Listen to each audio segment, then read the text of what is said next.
you ended up teaching through 84 and then 85. There was kind of a, what's the best way to put this? A stylistic uniform change for the Crossmen. How, how did that come about? Yeah, again, it was the Crossmen trying to find an identity, and we talked about that for the early '80s, and here we are, and in the mid '80s, and we're still trying to find our identity. And with now not having the muchachos around or any other Spanish, we decided to take some Spanish jazz stuff that we liked, some music, and said, hey, why don't we try to do that, and why don't we try to make a whole show out of it? And unfortunately, we just had the wrong show. We didn't have the right chemistry on the staff, so it didn't quite work for us. But the idea was great. In fact, we had an entire piece of music that we started the year with that we ended up getting rid of, which was the best thing we had taught and written. So, sometimes you look at it, and at the time it was fast, and we were worried about the speed and the feel and all that kind of stuff. The horn line was struggling a little bit with it, so we decided to get rid of it. But we were onto some things, just we weren't ready for it yet. Yeah. So then 86, and then didn't the Corps go inactive for a year somewhere in there? Was it 86 or 87? It was at the end of the 85 season, going into 86. The Corps basically lost its pulse for probably a month or so before people just said, hey, look, we just can't let it die.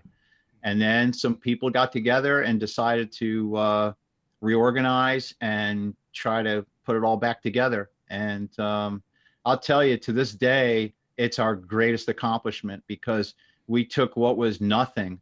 In fact, for drum corps people to hear that when we said it was Memorial Day weekend, we needed to have 20 horns or we were going to pack it in. And we had like 25 horns, and we felt like this is it. We can build it from here. And we knew we were going to just really have to dig down deep and build and rebuild and start from scratch. And it's the hardest thing to do in this activity, especially when you've already kind of been up at the top, and all of a sudden you got to start over again. It's really, really tough. And that staff stuck together. We had a great chemistry of people. The administration stuck together. We did what we could. We didn't do anything we couldn't do. And we were able to kind of put together a 3-year program to get the Corps in a much better position from a competitive standpoint, and more importantly, an organizational standpoint. So was that 86 or? Started in 86. So it was 86, 87, 88. Okay. Okay. Yeah. I remember not seeing the Crossmen through those years, and that's right around the time when I found drum corps, around 87, 88 as a freshman in high school. And then I remember watching the 89 finals, and the Crossmen are back, and I specifically remember the reliable Rondo saying, "And watch out for that drum line. There's something special." And you had How High the Moon and the other charts, and that was like the catalyst for the 90s. It really was. That group was able to do some great things and play consistently enough. And the show was decent, and, all elements, the brass was getting better, and we had a really good visual designer with a lot of great stuff going on. Color guard was decent, and the drums were good. And we were able to pull that off and get into the final show. And once you do that, then recruiting changes. And then, it just goes off from there. All of a sudden you're a finalist. Even though that was a really difficult time, it kind of feels like, from what you're describing, that the timing of going through that was right for you, because you had been an instructor. Like, obviously you really cared about the Corps. You had your feet under you as an instructor. You talked a lot about the group searching for an identity for a really long time. And it was almost like they could get reduced down to almost nothing. And then you can help be a part of, building it up, building it up in this great image that was going to be sustainable, for the future. So how did going through that process feel, and especially when it worked, right? Especially when you guys finally made finals again. Well, we knew that we had to have some sort of identity, which we're talking about, and so we chose jazz because that's what we like the most. We also knew that by choosing jazz, we were going to fight the demons that come with that in drum corps. Those that do any kind of music that is layered understand that it's harder to get credit competitively than it is to do something that's not. And but that's what we like to do. We figured if you're going to be good at something, you got to do what you like. And so we had brass and percussion people that were versed in that, and so we went with it. And we did some very different things. Like we did an entire drum break that was super fast with brushes, and we were all over the field. And we did some things that people remembered. And we had some moments in the show in '88 and '89 that were great for us. And that allowed us to, again, just have more people want to come to the Corps and be a part of it and support it. And then, it allowed us to do even greater things starting in '90. Yeah. I was gonna say that transition from '89 to '90 is like you made it to finals '90, but then in '89, but then that next step in a '90, you guys come out new uniforms, new horns, and just I remember you would see the little snippets on TV because you guys weren't top back then. It was top 5, so they'd play the little snippet, and then I would get the audio. And I remember putting in the 1990 Crossmen audio for the first time. I'm listening. I'm like, okay, this is cool. And then that very first little feature in the opener is like, right before the hit. Forgive my singing. Hopefully you know where that's at. But it's like, whoa! I stopped my Walkman and rewound that, and I'm like, wow, that's a lot of notes. But it was like super clean and real aggressive. Yeah, 90 was a lot of fun. And for me as a writer, I was starting to figure out how to make rudiments work with a drum set outline. And that's what I couldn't figure out before. But we had a program coordinator that was on staff at that point, Dennis DeLucia, who was a DCI Hall of Famer who had understood field music. And he was very instrumental in getting me over that hump. Carl Rocco, who was now our corps director, he was responsible for getting uniforms and taking that next leap for the drum corps. And we brought in Jack Meehan to work with the brass. And I tell you what, I've worked with a lot of really great brass people over the years, but Jack Meehan is he's the greatest. And unbelievable. And we were able to do some really neat things. And we had, it's funny, we had a couple things that happened to us during the year. We did this Now or Never at the end, and it was pretty mechanical. And we were at a rehearsal late in the season, and we're sitting up there in the tower, and he goes, "Why doesn't that just feel right?" I go, "Well, it's because we got to play mechanical to play clean and everything." And he goes, "Yeah, but can't we just play a little bit different?" So we cut the core, and he grabbed the trumpet, and I grabbed a pair of snare sticks, and we said, "Okay, let's play the hit here." And we started playing it, and he's playing and I'm taking the drum part, and I'm just pulling it back and doing. He goes, "Yeah, that's it." I go, "Yeah, we can't do that because it's we'll never be able to play clean." And he looked at me and he goes, "Okay," and that was it. That was the end of that. But we knew that's how to do it, but we knew that we couldn't do that in drum corps. So. Just some really great moments with Jack, but he was an incredible influence on all of us. Yeah, you talk about figuring out how to write rudiments to a drum set groove, and that's one thing I've always loved about your books was just the groove. I mean, you sit there, bob your head, and it's just they feel good. You listen to them and it feels good. Yeah, even though you said, you ultimately determined, like in that little story, that we can't do that, but you guys did do that, for anybody that doesn't remember, drum corps was, and especially drum line was really mechanical back then. Mm-hmm. I mean, at least, I guess if you could describe it, it kind of felt like it was within a box, like literally a physical box visually in terms of the way the sticks moved, but you guys were a big part of changing that, I will specifically remember that I remember seeing the 90 Crossmen drumline because I marched VK that year. It's my rookie year.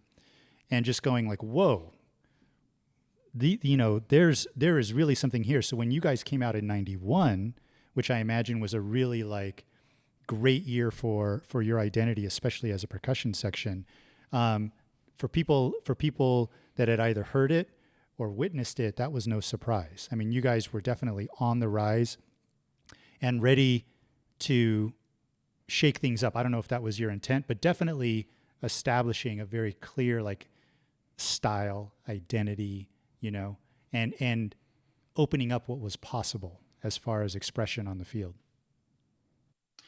Yeah, when we got to 91, with the success of 90 and the year experience of playing at that level, that just allowed us to really try some more aggressive things. And I was a huge Pat Metheny fan, so to play a Pat Metheny show was already a gift, because to do that music was going to be very special. And there's that drum line was super consistent, and I'm lucky I had a great staff. I had guys on the road. I had a guy, Chris Feist, who was in charge of the day-to-day operation of the drum line, because I was working a lot. So, I was kind of coming in on the weekends and checking in on things. And those guys were running the day-to-day stuff. And they were just really kicking butt with the kids and having a great time and teaching them and getting them to feel things. And it took us a while. The whole process is talking about taking rudiments and making them drum set. It took us 3 years. It started in 1990 and it got way better in 1991. And then all of a sudden 1992, it worked. But in 91, the drum line was so consistent. One of my all-time highlights is warming up at Allentown. And I remember it was one of those things where there was, for us, it was a home show because we were from the area. And, there's hundreds of people. It was hard. You had to keep pushing people back. But then the kids started playing. And when they started playing, people started to back up just because it was that intense. And I remember Fred Sanford was there. And I remember him just kind of looking over, a smile on his face, just going, okay, this is it. And just some really, really, really great memories from that group. Seeing those lines drum back then, I always remember the aggressiveness in what they played, just watching them in the lot. I mean, they played through the drum. And also, which I want to say you were ahead of the curve, is using actually arm to play. Mm-hmm. Back then, mostly everybody was all wrist. But your lines, they would throw that arm in there, and it was like, man, these guys just look bad to the bone, Yeah, can you talk about implementing, was that like a change for you guys? Was there a decision about doing that? I also remember the drums being lower, yeah, which is popular now as compared to, and also opens you up to be able to play that way. Can you walk us through your guys' thinking in terms of putting all that together? Yeah, actually in 1990 we did a clinic and Tom Hannum was there, and Tom said, I want to use the drum line for a clinic. It was in our area. And he came in, he did the whole thing on rebound. And I was watching him talk about rebound and, the stroke and the sound and the way it makes the drums sing. And talk about resonating. That resonated with me to the point where I just said, that's it. We have to implement this thing. Now the staff, they weren't too happy, because once you start changing the technique and once you start changing the way you approach things, it changes everything. But these guys were great. They kind of stuck with it, and we got over the hump to figure out how to make the technique work differently. But it was really all about, what is the sound production going to be? What kind of sound's going to come off a snare drum? How can you make a snare drum sound different? Because, the shortness of the sound, we're all playing on Kevlar. But when you played with the rebound, you were able to get the shell to resonate, and the shell resonating was getting tone. And all of a sudden, we were able to produce sound with our approach. So we had to bring the drums down a little bit, just because we needed to get that. It's just where the hands hit the drum. All that was important. So by producing that sound, that definitely allowed us to change over the course of those 3 years, and you can hear that big time difference from 90 to 91 and then to 92. Yeah. How did the kids receive it? I mean, I don't know if, I mean, we all had opinions back then in the line. We talked about that before. How was it for the kids to, because I imagine that was something that they got new with you guys, right? Like, it's not like people came to the core being able to play that way. Yeah, and that was more of the big change happened in 92 when we had it figured out. Like, we had it figured out probably 75% in 1991. Mm-hmm. So those kids could play really well. We were getting a decent sound off the drums, but in 92, from the get-go, we were bringing the sticks out, and bam, they were hitting them and they were rebounding up. And the way that show was written and the power of the horn line, we needed it. So that was a huge change for us, and the kids loved it because they were playing. Right. And I can't tell. There's so many times where we would play, whether it's even at a rehearsal with nobody there, and I always taught with a lot of emotion, and it didn't matter where we were, what time of the season it was. If it was a new part, we were fixing a part, we were cleaning it. You had to perform. And if you could get goosebumps through reps, that was a good day. So that's the way we played. We played like that every day, every rep. Yeah, you go from 90 to 91, and another takeaway I noticed was 90 had the pearls, and the basses had the fiber skin bass heads, and then you go to 91, and I remember seeing those gorgeous Premier drums with the white hardware. Yeah, iconic. That's an iconic look. How did that happen? How did the Premier drums sponsorship? I take it was a sponsorship. How did the transition come about? Yeah, we've been Pearl players for since '85, and at the time, the hardest part for us and most drum corps was keyboard equipment. Everybody struggled to get marimbas and vibes and things like that.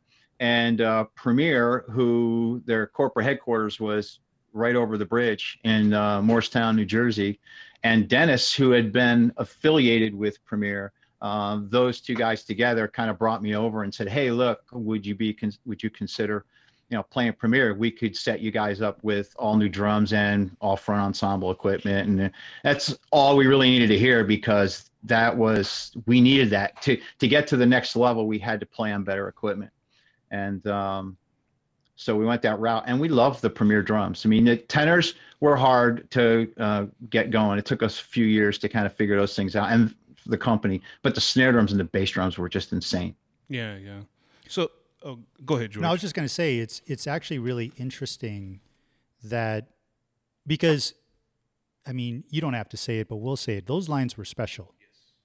They were absolutely special, and I just think it's really interesting that you have this combination of things, like something as simple as switching drum companies, but that created this look, this look that the line had, and like I said, like lowering the drums and playing with more weight and more arms to get that rebound, the head bobbing, the putting one foot out, and all of that coming together, because it just everything became this very complete package of here's what it is. Here's who we are. This is the identity, at the time, obviously you were sort of just, you were teaching and you were into it, but did you ever step back and go, what's going on right now is special?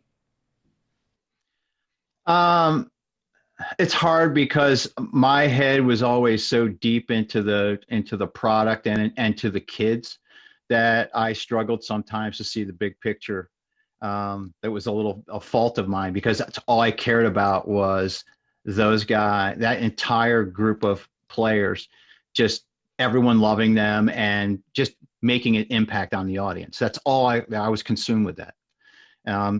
In fact, you talk about the drums and the impact that the drums had. We were also endorsed with Zildjian cymbals, and I went up to the factory one time because for this show, this Planet Earth show, we needed a ride cymbal that was going to be a certain sound. And I remember going into the guys in the lab, and I said, "I'm looking for this kind of a sound." And then I said, here's the problem. This is what I'm playing with. And I showed them the stick, with all the tape on it. And they, now they hit the cymbal. I'm like, ugh. So all of a sudden I said, this is the sound I'm trying to get. And this is what we play with. And an hour or so later, they came out with rock rides, cut 22-inch rock rides, cut down to 21 inches with 2 layers of lacquer on them. And we started playing on them with those crappy sticks that we played with. And the ping on those things was worth it. I said, this is perfect. And they said, okay, well, we'll have these ready by the time you leave. And then boom, I went home with 5 pairs of monster cymbals that were great. And then, we had a set that we used in shows, but everything mattered in that show. We had to find the right cymbal sounds. I spent hours trying to get everything in the front ensemble where it needed to be. And I don't know, it's just one of those things. So it was hard for me to see the big picture because we're so consumed with it. Yeah. As a bass drummer, I got to say, you talk about your writing in that groove, and we always talk on the Facebook page. We had a thread going, and I'd made a little Hallmark card picture that said, I want to find someone that loves me the way that Mark Thurston writes for bottom bass, loves writing for bottom bass. Do you purposely write, like, you listen to the shows from that years, do you purposely write like that? But I know too that at that time you had some pretty solid bottom bass players. The first kid that got a spot in the Crossmen drum line was the bottom bass. That was the first guy I looked for coming through the door. I need somebody who's big, who can hit that thing and can play on the E, so it's in those kind of things. So you got to be able to play on the E, you got to be able to play in the and you got to be able to slap that thing. And so I was lucky to have had several kids, but there was a lot of people trying out for that, but I loved it. It was, I would call the whoever the player was, my foot. Yeah. And that's the way we treated it. That's the way I wrote it. And it was cool. Yeah, talking bottom bass drummers, I remember the first time seeing you guys live in the lot in '92. We were rolling through, I want to say it was like College Park, Maryland. And I'm watching you guys and see you in the lot and then see you coming out the field. And I see the bottom bass drummer from that year just killing that drum. I mean, it was so bad. I wanted to call the police and file a report for assault because he was just abusing that drum. And now later, if you go look online, there's like a finals warm up and you can see him just beating the heck out of the drum. And I love it. That was like it's my favorite thing that I hype on is seeing a bottom bass drummer just nailing that drum, Yeah, I overrode a lot of bass drum stuff, which I'm not going to apologize for. But the bottom drum after warm up, they'd have to run to the truck with hair dryers and blow the dents out of it, and right up to the we get the little portable dryer right up to the starting line, and I don't know how many heads we went through, but those guys were great players. Yeah. Speaking of those lines from the early '90s, I reached out to a couple of people. First one is Pete Healy, and we're talking bottom bass drummers. He marched bottom for you in, I want to say 93, 94, but he also played cymbals during that time. And he wanted me to ask you the story of the birth of the Elements from the 1992 show. Oh, okay. Well, the birth of the Elements. So Dennis DeLucia had, put this program together. He was the brain trust behind the trilogy and then Songs for Planet Earth. And he said, I want to do an original piece of music, and I want it to be of, the 4 elements. And so Matt Krimpaski put together the first part of it with the brass, and you could hear the 12/8 in the mellophone, so that represented water, and there was all this stuff going on. And I remember the first time I wrote it, I wasn't even really happy with it. I said, all right, this kind of sucks, but I'm just going to bring it in and we'll just throw it out and see what happens. Because the one thing Dennis had taught me was, you know what, write some music, don't spend a lot of time teaching it, just throw it out there. If it's great, then we'll go back and fix everything, but if it stinks, then we can just redo it. Because for years we would teach meticulously, we would clean as we taught, and anyway. But we started with the Elements, and the first draft that I had didn't work. It was horrible. I didn't like it, he didn't like it, and so we tried again. But finally, in the third draft, I live near Valley Forge National Park, And I went into Valley Forge National Park and I just sat there and I listened to the wind. And it sounds kind of dorky, but it actually is a true story. And I listened to the whole thing and then I just made it work. And I remember writing it in maybe 20 minutes or so. And I felt really good about it. And we went to a rehearsal and we put it together with the brass the first time. I had to conduct it because it was this big retard at the very end. We taught the drum line and then I conducted it and we played through it. And I remember Dennis sitting there with tears in his eyes going, yeah, that's it. So, yeah, it was neat. It was an original piece of music. And it was one of those things that I can listen to now and just go, it's pretty cool. It was more of an effect than an actual song, but it was cool for 1992. So you guys go through 92, and I specifically remember finals night in 92. You guys went into finals, I want to say like 9th or 8th place, right in there. And then all of a sudden, in 9th place, the Blue Knights, in 8th place, the Phantom Regiment, and everybody, the gasp throughout the stadium. And then they say in 7th place, the Santa Clara Vanguard, and then the even bigger gas. And then in 6th place, the Crossmen. You guys like jumped 2 cores in finals night. What was the feeling like that night for you, knowing where you guys came from in 86 to get to be 6th place in 92, which was a big jump, compared to where you guys had been? That was the first night where I actually took a breath and thought about the journey and where we had started, because we're walking on the field and the Vanguard's doing the bottle dance, and the place is going crazy. I couldn't hear that it was falling apart. I just, I just, as a big fan and just watching, Gail's last hurrah and the crowd going nuts, I'm thinking, okay, well, let's hope they like us at this point.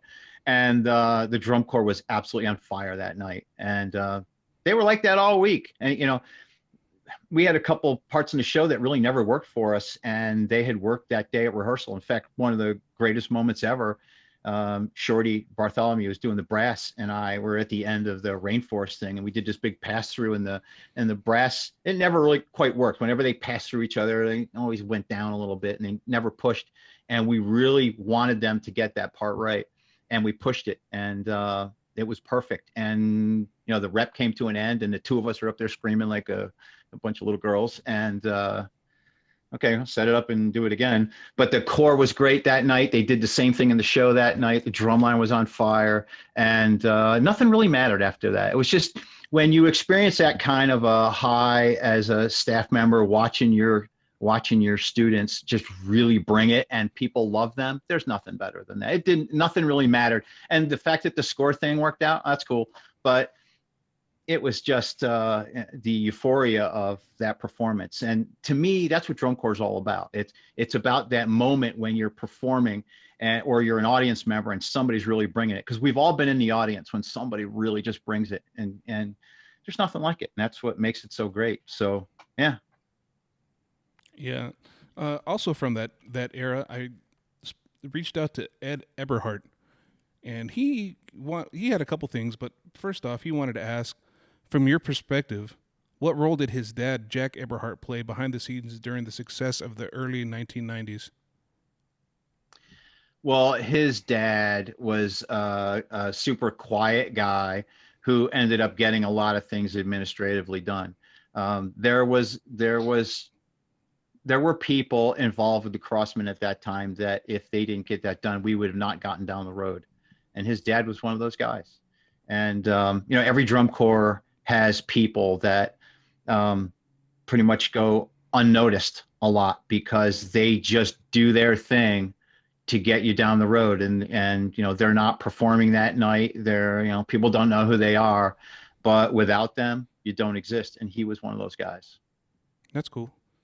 So you guys go from 92, 93, was 93 the end of the trilogy, or was that 94? 93 was the second year of the trilogy. That was the, yeah. And then 94, and then 95, you guys did it's like 85 style change, and then 95, it seems like there was another style change. Yeah, we got done with the trilogy, and we had gone through some, staff changes along the way. So we stuck to the idea of the trilogy, but we never. The whole idea was to keep the teams together because we thought that at that point we could probably get, the best results from it. But we weren't able to do that. And then in '95, it was just another change, and 95 was one of those shows where I knew in February that I just couldn't wait to 96. It was just one of those things I didn't feel as though it was going to work. And, at some point you buy into it as a writer and as a teacher. You go, okay, well, I'm going to buy into it. And you buy in, you try to make it as good as you can, and then you kind of move forward. But, you always can't do the stuff that you love in the activity. And I think the great writers can do anything and make anything work. And so we tried our best to make that work. But, the Crossmen have always had struggles with membership and consistency and things like that. So it was just another one of those years that we had to fight that. Yeah, and then '96, you guys went back to jazz. You guys started off with the drum feature in the beginning, correct? Yes. Yeah, we decided we wanted to open up with a drum solo, and Eric Kitchman, we had some visual ideas he wanted to do with the core. And, it's been a long time. It's been since, I think, '77, somebody opened up with a drum solo. So we figured, hey, let's just let's go with the strength right off the bat. Let's see if we can get the heart pumping with the audience, and then kind of go from there. Yeah, and right around that time, is that when you started working with WGI Percussion? Yes. So that was the winter of '96 is when I got involved with indoor. Now I had done it locally in our area, but that was the first time that I had judged for WGI. Okay. And talking about '96, Ed Eberhardt, like the last question that he had was, what was the main reason that you left Crossman after that 1996 season? Well, the main reason is that my wife Marcy and I were planning on having a family. And she was pregnant with our first child, Emmy. And I knew that I couldn't do drum corps the way that I normally do drum corps and be a good father at the same time. So I knew that I had to give up the big kids and commit to the family so that, I could bring my kids up right. So it was planned all along, and we just figured, you know what, this is the best time to do it. And again, that's where the whole WGI thing comes in, because it was weekends, and all of a sudden my life changed. Yeah, I totally understand the family thing. That's right around the time when I started with my career, and I had to take a break from drum corps for a while, and now I'm happy to be back involved. But it seemed like, okay, tell us a story how you went from judging WGI to your position now. Did it take long to progress to being in charge of the whole thing, or was it like by coincidence you just happened to fall into that spot? Well, I think what happened is at the time Gus and Ward had gotten the whole percussion thing started, and they brought in a bunch of the DCI people to be judges. So I judged with Ralph a lot, and it was just bringing people in that knew drumming, and that was going to bring credibility to the organization. So I judged, and because I was a local administrator here in Pennsylvania, we had gotten the visual part of it already on the floor. We were already doing it, and so after 1 year judging, they asked me to be the education guy because of my experience with putting all that stuff together. So I did that for 2 years. So I worked as the education person, worked with the staffs on the development of the system.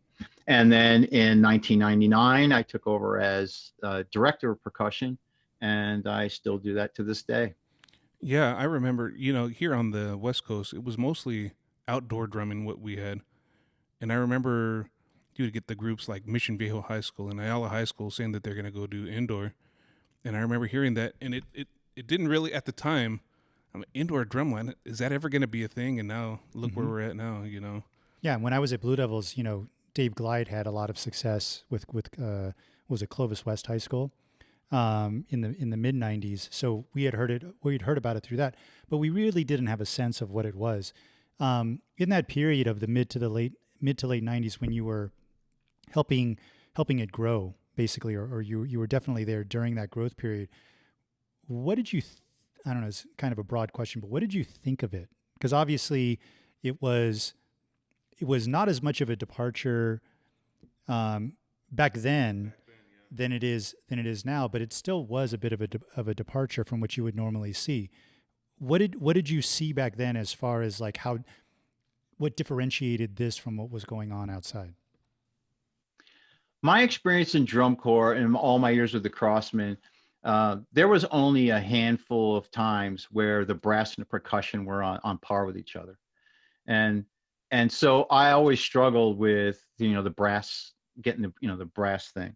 And so when all of a sudden we had this drumming activity that was going to be all about percussion, I was all about it.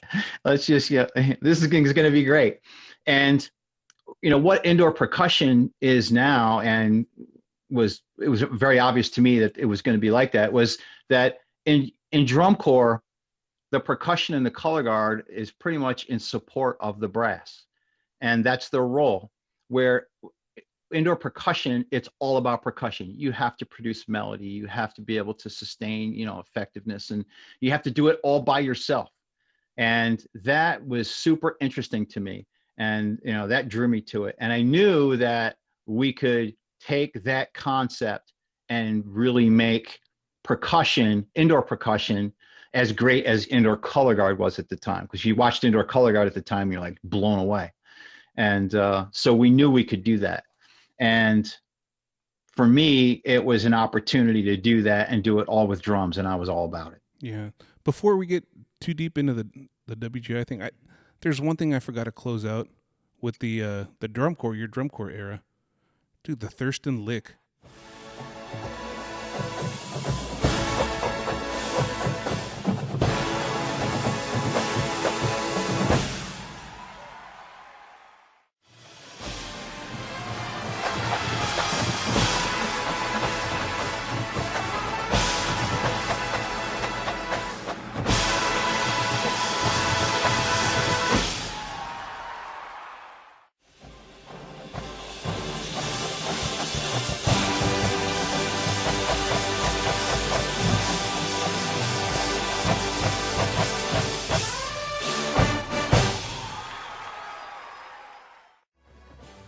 Yeah. How did that come to be? And I want to say 1987, I put this lick in, and it was one of those things that I just liked it was 6 counts long, so it went over the bar line. I love going over the bar line. And it was an upbeat quarter note triplet into a downbeat quarter note triplet, and then a resolution. And I did it, and I thought it was kind of cool. And the kids loved it. So we got into the next year, and we finished the show, and they're like, "Well, can we play that lick that you guys did?" And I was like, and now we're gonna do something different. And all of a sudden, there was a perfect spot for it, so I put it in. And of course, once you do it a couple times, then it starts to grow legs. And then in '91, when we did Minuano, and we got to the end of Minuano, and there was all these donuts on the score, because I was the kind of guy that would always open up the brass score and look at the end first. Like, oh, look at all those donuts. I can do some cool things in there. And Dennis was, at the time saying, I think it's too long. It's not going to be interesting enough. I said, give me a shot at this thing. So I stuck that thing in there, and boom. He bought a hook, line, and sinker, and then, of course, it just kind of went on from there. So everything I did, even to this day at the high school that I teach at, the kids know it as the lick, and if I don't put it in, they go nuts. So it's something that's kind of been with me forever, and it is what it is. Do you ever get a kick out of, like, I don't know if you ever see it, like in our forums, it comes up quite a bit. If you ever read it somewhere, people talking about the lick, do you ever just sit there and laugh? Because I know you're not one to really comment on stuff too much. But do you ever just sit there and read stuff and just laugh, chuckle? I think it's cool because I see it. I judge some marching bands around here, and the kids, the groups will play it, and I'll laugh. I'll just chuckle. I go, there you go. But no, I think it's kind of neat. It's it's cool to hear something that you put on the field, and that people know it is that. It's kind of cool. The Thurston, it has its own name, the Thurston Lick. Well, I mean, and you have to kind of acknowledge that a lot of people do this activity, but you have a legacy within this. I mean, it's not just the lick. I mean, it's everything that you've done. But what I wanted to ask is when you transitioned out of drum corps into WGI, you were essentially finishing something. You were closing a chapter in your life. You obviously you got involved in DCA a little bit later, but as far as the drum corps and the Crossmen, you were closing a chapter. Were you good with that? Like, did you feel like you had not necessarily achieved everything you wanted to achieve, but did you feel satisfied when you left? Yes, I did, because the most important thing is making an impact on the members. And I always felt like every year, whether the show worked, whether it didn't work, that those kids would do anything for me. And I knew at that point that, because I would certainly do anything for them. And I knew that if that's the way the members feel, that it's a success.